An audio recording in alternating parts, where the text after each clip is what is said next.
Video of Prime Minister Modi doing what he does best, interacting with people, whether it is space scientists, whether it is people of the country, whether it is school children, whether it is Team India and the men in blue. This is what he loves doing best. And here was Prime Minister Modi in a minute-long video interacting with our men in blue, the heroes of Team India who very sadly lost in the final after a spectacular World Cup campaign. The entire country is proud of them, disappointed but super proud of Rohit Sharma, Virat, Shubman and all of the others who Prime Minister Modi met. It's a beautiful video. You can hear the Prime Minister and his words of encouragement. Mohammad Shami, he meets him, takes his head to his arms, pats him on the back, shakes hands with all of the others, hugs them, a back slap, pep talk like an indulgent elder. What is wrong with these images? Well, you've got to ask the opposition, because there's been an epic, unseemly, ugly meltdown by the opposition over what has happened in these pictures. But first I want to play out this full video for you. आप लोग पूरा 10-10 game जीत के आए हो, ये तो होता रहता है।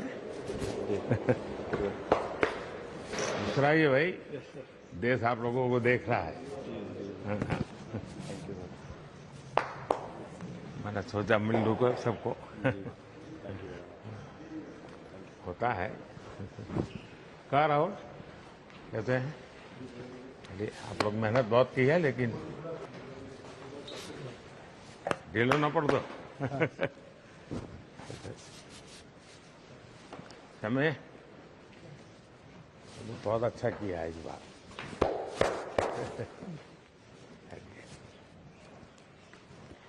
तू तो गुजराती बोलते हो इसने? थोड़ा तर तो घर जा।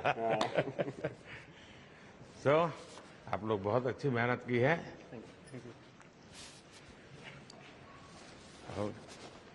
चलिए, होता है।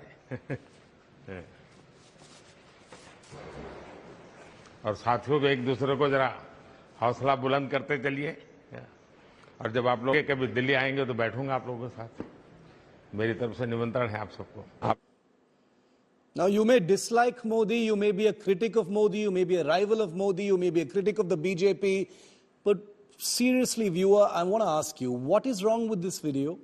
That's the Prime Minister of the country. He's not, there as some representative of the BJP. He's the Prime Minister of the country, going there to basically commiserate and, sort of just say some nice words of inspiration for a team that is visibly dejected, a team that you can only imagine their crushing disappointment. And he's there as an elder, as the leader of the country, to pat them on the back and say, you've got nothing to feel bad about. You were brilliant. The entire country is behind you. I am behind you. I invite you to come to Delhi, come to my house, and we'll discuss cricket aaram se. What, for the worst cynic, could be possibly wrong with a video of this kind? Well, this is India. We're a vibrant democracy, and this is election season. And therefore, this video has resulted in an epic meltdown and a hissy fit for the ages, courtesy the frustrated brigade among our political class, notably people from the opposition parties who've had a variety of things to say, from goalpost shifting to petulance to sulking to the most ridiculously cynical barbs on something that the entire country has appreciated. Take a look at this spectacle for yourself. आप लोग पूरा 10-10 game जीत के आए हो, ये तो होता रहता है। दूसरा ये भाई, देश आप लोगों को देख रहा है। The Prime Minister motivating Team India after their loss in the World Cup finals on Sunday. समय बहुत अच्छा किया है इस बार। The new video of the Prime Minister's interaction with the men in blue has triggered a political storm. Congress MP Rahul Gandhi blamed the Prime Minister for India's loss.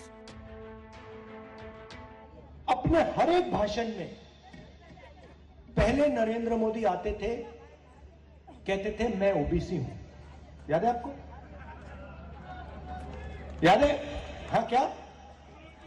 पनौती पनौती पनौती।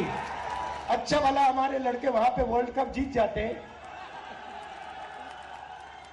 वो वहां पे पनौती हरवा दिया। The Congress has called the video a choreographed consolation by the master of drama in India.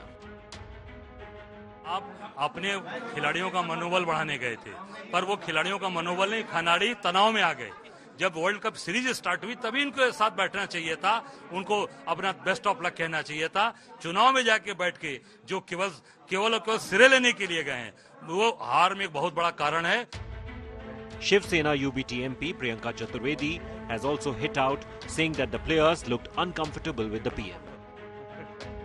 Former cricketer and TMC leader, who was also a part of the 1983 World Cup winning team, slammed the PM for entering the players' dressing room. So this is some place that should not be entered. And you, like I've heard the BJP guys saying, he's the Prime Minister, he can go anywhere. Fair enough. But the Prime Minister of this country or a laborer of this country are not above the law. Once the laws are laid down by the ICC after the match fixing issue, that nobody apart from the players or the support staff can go in, and that too with a camera.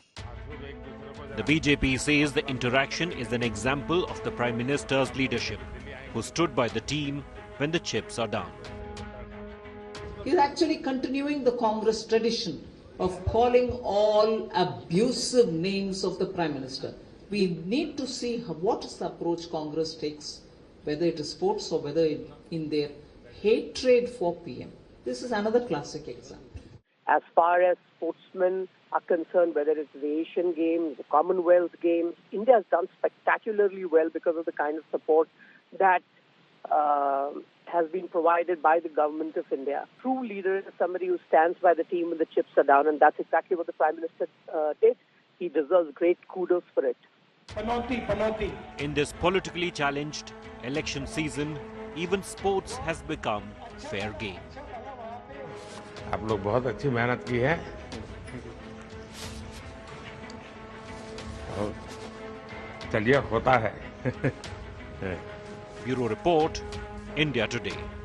और साथियों को एक दूसरे को जरा हौसला बुलंद करते चलिए।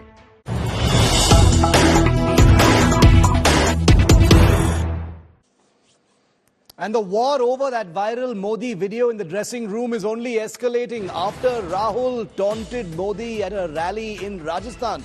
The BJP is now hit back. Assam Chief Minister Himanta Biswa Sarma has tweeted out a Priyanka Gandhi video where Priyanka Gandhi says it's Indira Gandhi's birthday. India will definitely win. So Himanta says, who is the bad omen now? Who is the bad omen now? Who is the panoti now, as per Himanta Biswa Sarma? So this is the BJP's counter-attack on the Congress. Here, listen in to what the BJP has put out.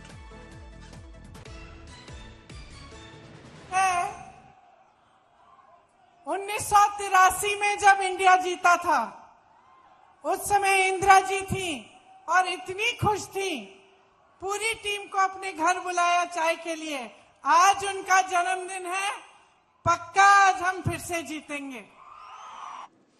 And away from politics and into some real battlefields of the kind that I've been covering for so long, I wanted to show you these beautiful images, viewer, of a very crucial weapons test that took place today. What you're looking at in these pictures are an Indian Navy Sea King helicopter firing a naval anti-ship missile over the Arabian Sea. Let's roll that video so our viewers can see that missile being fired. It's a glorious test and one of great significance because this is a missile of the kind that India has never operated before, because India has operated many anti-ship missiles, but this is for the first time that an indigenous anti-ship missile has not only been developed but brought up to this level of maturity where it has been fired from a helicopter as part of development trials. In a couple of years, it will be part of combat service. I want to go across and get a quick expert view from Captain D.K. Sharma. He's a former spokesperson for the Indian Navy and someone very well versed with the big strides that the Indian Navy and Indian weapons complex has made to indigenize critical systems. Captain Sharma, welcome. Good to see you. These images are very meaningful. You and I both know, but do explain to our viewers why they are. The first time India testing its own anti-ship missiles, sir. Good evening, Shiv, and good evening to your viewers. It's a red letter day again for us.